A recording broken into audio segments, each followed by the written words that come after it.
गांव के शांत बाहरी इलाके में धूप पेड़ों से होकर गुजरती है।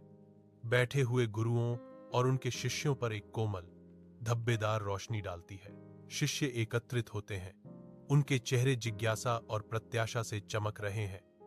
अपने गुरु से ज्ञान प्राप्त करने के लिए तैयार हैं। गुरु बोलते हैं, उनकी आवाज शांत और गूंजती है। उन्हें एक अजीबोगरीब खोज सौंपते हैं। आज मैं आप सभी को एक सरल कार्य दे रहा हूं। आप सभी गांव में जाएं और ऐसी चीज खोजें जो बेकार हो, लेकिन लोग अभी भी संजोते हैं, प्यार करते हैं या पकड़े रहते हैं।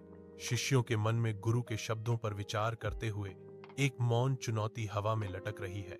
प्रत्येक उस प्रतीत होने वाले मूल्यहीन के भीतर छिपे मूल्य पर विचार कर रहा है। शिष्य गांव से गुजरते हैं।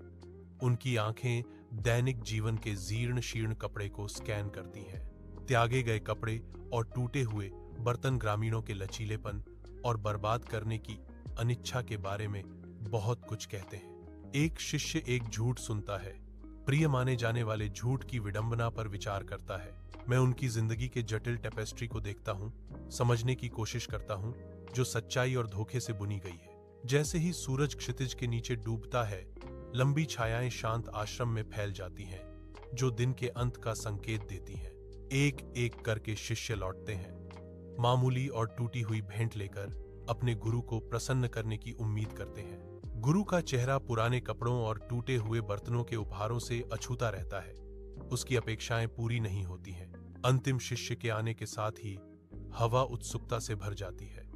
उसके होठों पर एक गहन घोषणा होती है, गुरुजी, मैं एक झूठ लाया हूं। शिष्य घोषणा करता है। उसके शब्द गोधूली बेला में भारी पड़ रहे हैं। गुरु सिर हिलाते हैं। उनकी आंखों में एक ज्ञानी भाव है। यह सबक सबसे कठिन था। इन्हें छोड़ना ही सच्ची बुद्धिमत्ता है।